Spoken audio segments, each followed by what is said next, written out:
Welcome back to Let's Combinate Drugs and Devices. I'm your host, Subi Sadeh, and today we are graced and honored by Eric Sugalski, who's the founder and CTO of Archimedic. Welcome, Eric. Hey, Subi, great to be here. In your work as a CDMO, it's always really healthy for sponsor companies to think about how are they getting in their own way. And a lot of times you'll find sponsors who will sing from the mountaintops about how important it is to have a very well built outsourcing network and a good CXO network for development or manufacturing or testing or whatever. But just making sure, like you said about the CEO, CTO thing, about just having companies that complement where you need capacity or maybe where you don't have expertise. But I have seen sometimes companies get in their own way. I have my own personal opinion about it. As a CDMO, where have you felt before like you guys are paying us to help you, but you guys are also getting in your own way? Hmm. In my experience, pharma and med device companies, they outsource for two different reasons.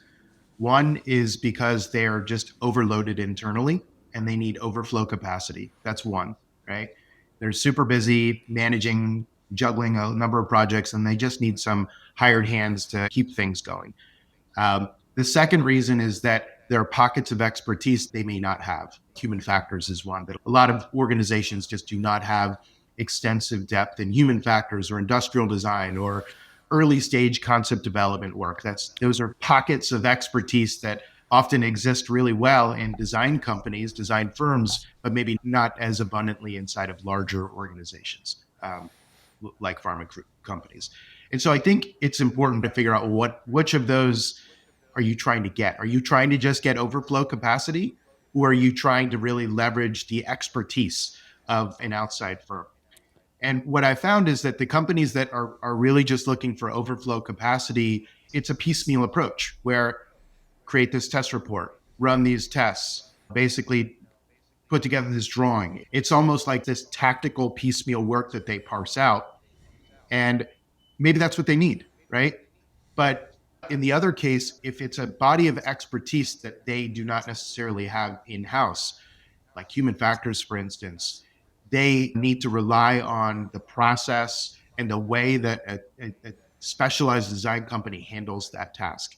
And if you those two things, right, then it gets to be problematic. If you try to take the piecemeal approach, but really are looking for outside expertise, then you're losing the very thing that you sought to gain, right? It's like trying to develop a training plan when you don't even know the activity. Exactly. Part of what companies gain when they're using an outsourced partner that has that expertise is the process, the way that company thinks through how to solve that particular problem or perform that task.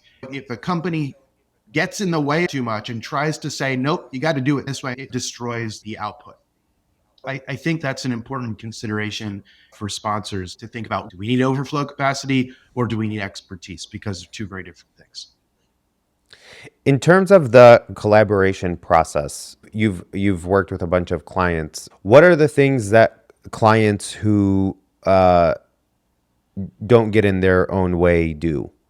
Most of the work we do at Archimedic is in that expertise realm. If it's just overflow capacity that companies need, we are probably not the ideal fit for that. But if there is early concept work that we want to get to a certain milestone and de-risk human factors, that's really where we do a great job, is driving that process.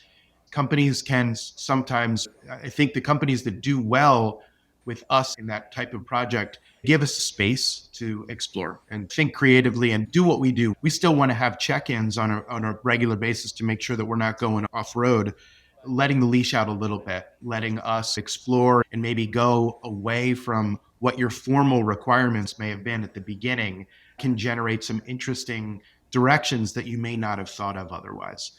And so I think that giving companies, CDMOs, a little bit of latitude on the front end to explore is really critical if part of what you're seeking is innovation in the process. I remember you put a post on LinkedIn about design requirements and let's not have a requirements party or whatever. It was really funny. But talk to me about your experience, because I do think concept lock is one of those things that is often rushed I do think that the output needs to be hard requirements. Yeah. Otherwise, people end up trying to rationalize or justify.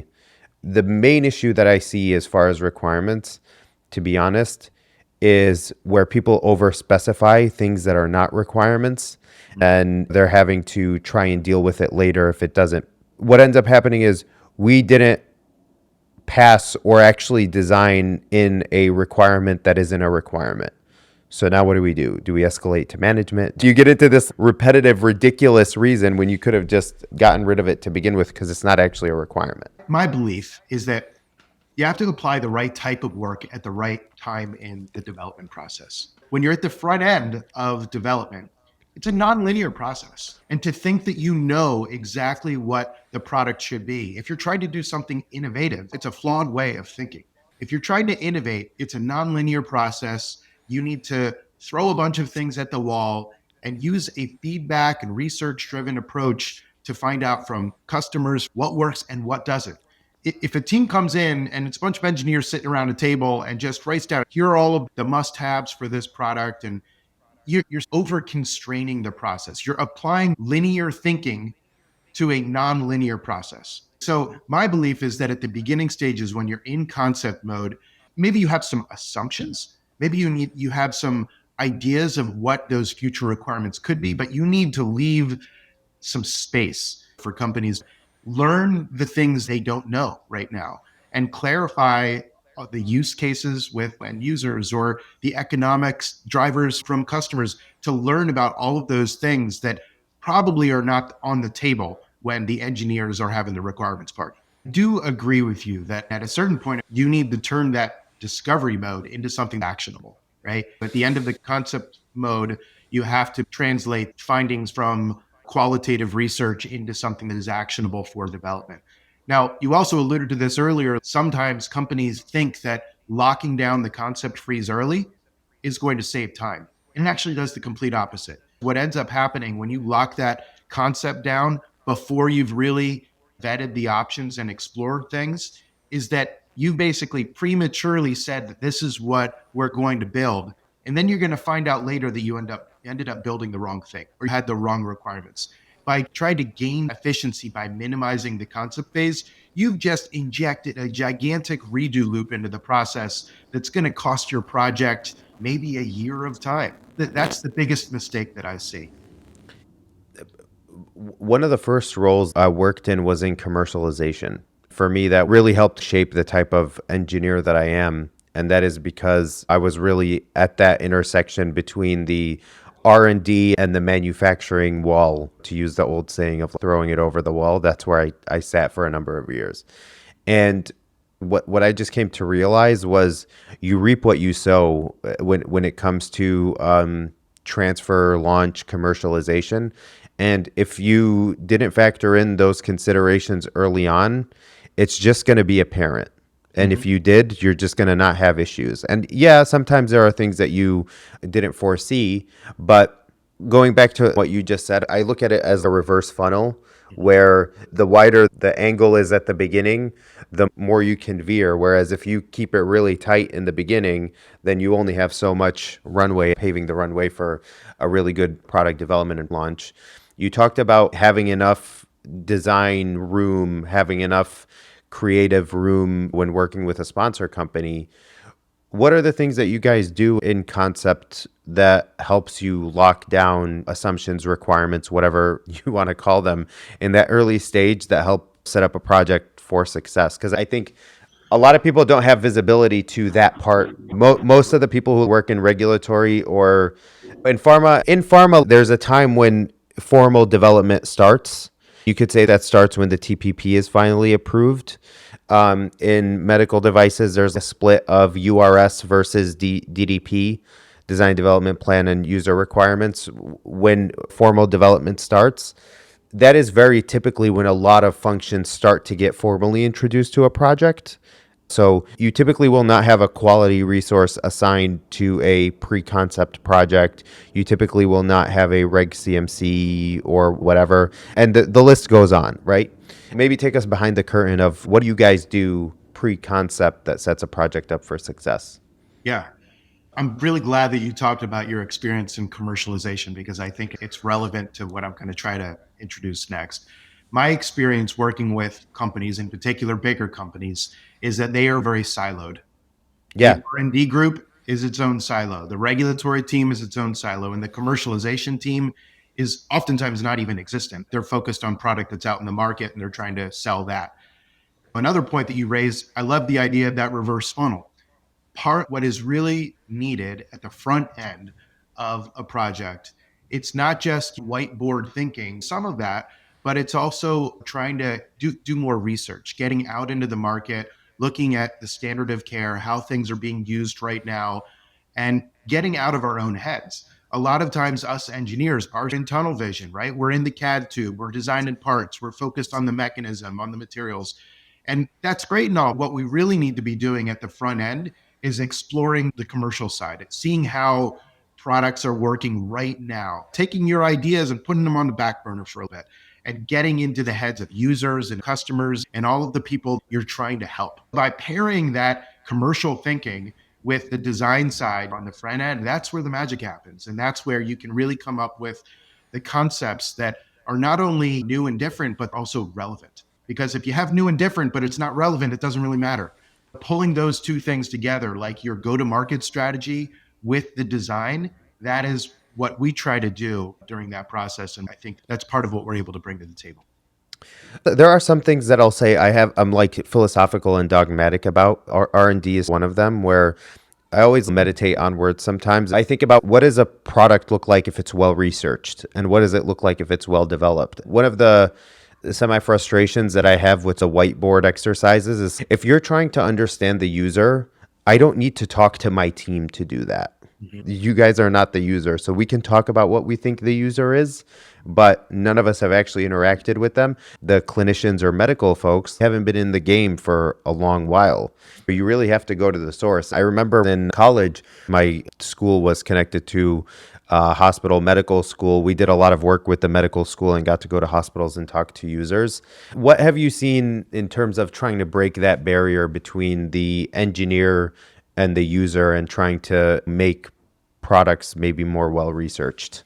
It's doing the primary research that you just talked about. And I think we share that dogma that if you're operating inside a vacuum and talking with other people that do not have that firsthand experience with the problem that you're trying to solve, then you're limited in view. A lot of engineers and design teams try to handle that is they hop on Google and they do some secondary research and try to look at clinical papers and other things.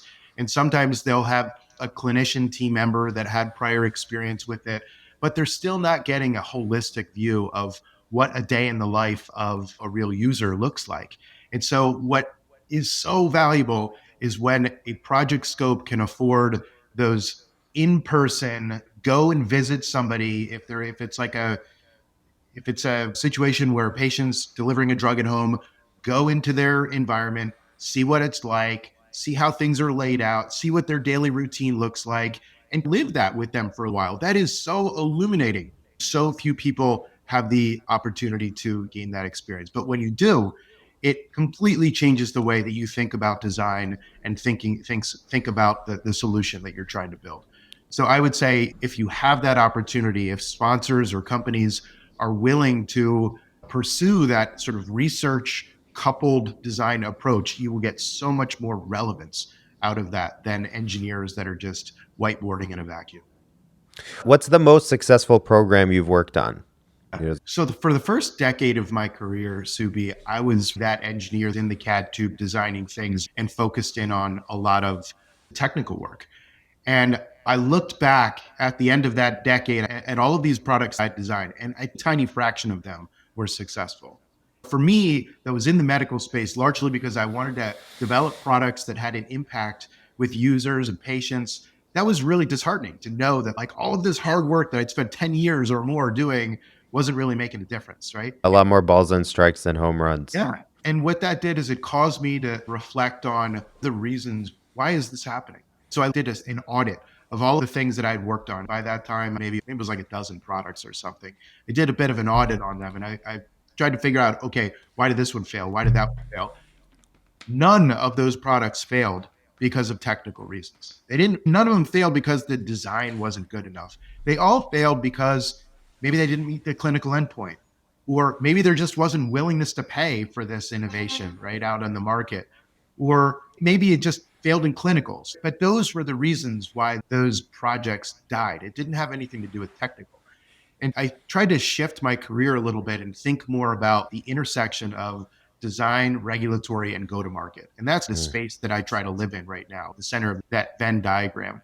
The products that have been most financially successful were the ones that didn't have a huge amount of technical innovation. What they really had was they had a great go to market strategy. They had a channel that they could get that product into right away, and they knew with confidence that they were fulfilling a particular need in the marketplace. Those were the ones that were incredibly successful from a financial standpoint when they had that commercial strategy crisp and clear.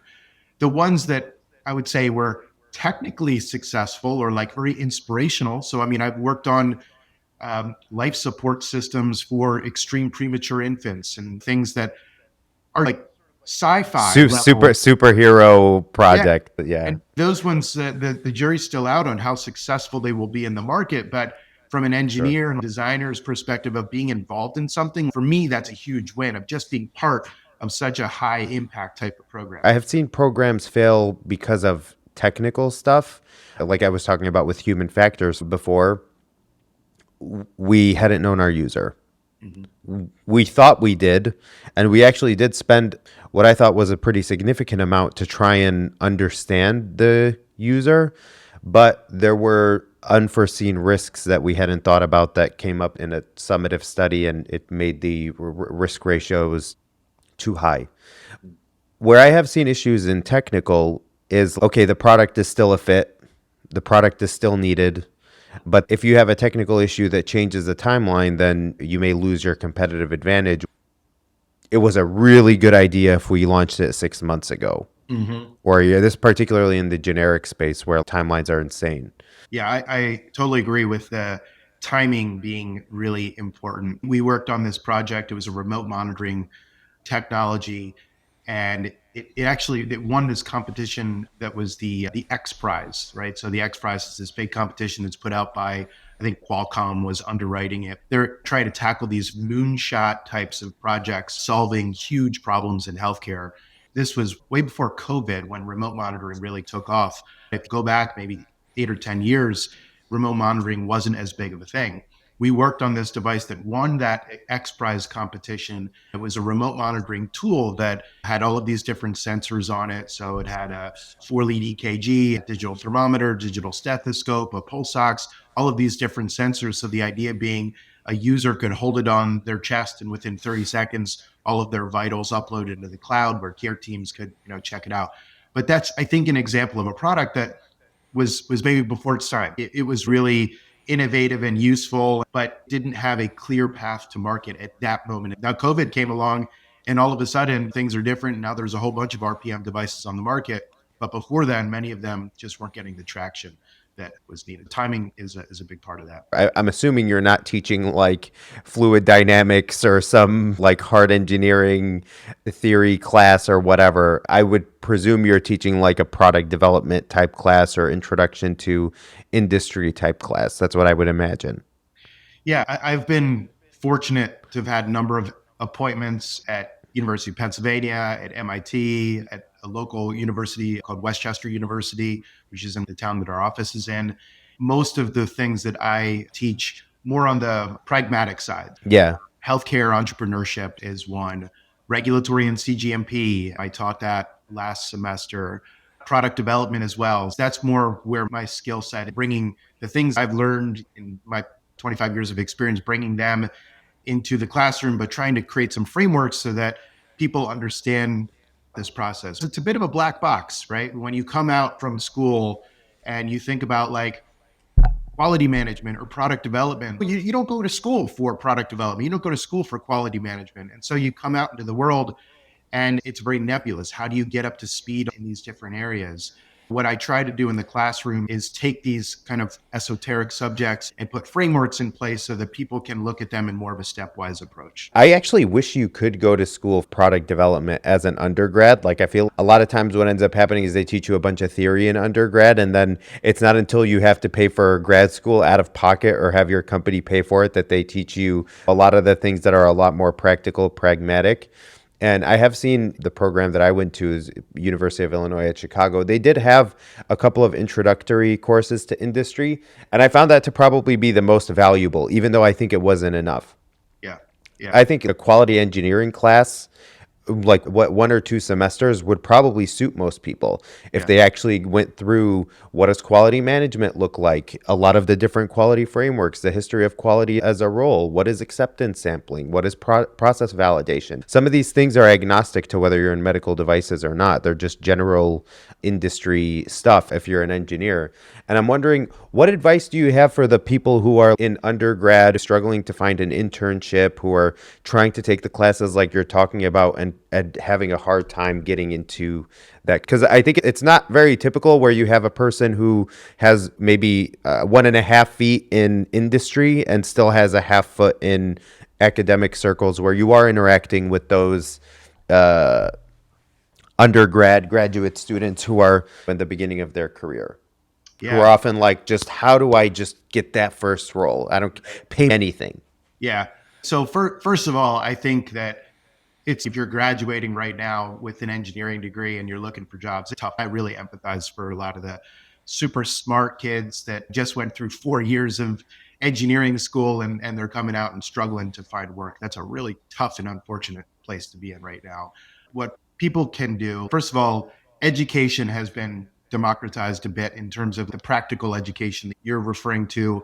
There are all kinds of online courses that you can take for free to get up to Mhm. speed on some topics that are maybe more practical and useful from a skill set standpoint coming into the workforce. For instance, in Archimedic, we have some online courses that we published open source. We also have open sourced our QMS. If you go to our website, it's one of the top links there. Basically, we're trying to get all of this content out there so that people can take a look, people can learn from it. They can also circle back to us like, hey, I've got a different way of thinking about this so that it helps us get better in some of these practices as well. I think diving into those kinds of details, looking for these online courses, being really proactive to help educate yourself, not only is going to give you that education you need to be able to hit the ground running with your first employer, but it's going to be a signal to your employer that you're resourceful and you're scrappy and you are willing to do the work and figure out how to get things done yourself.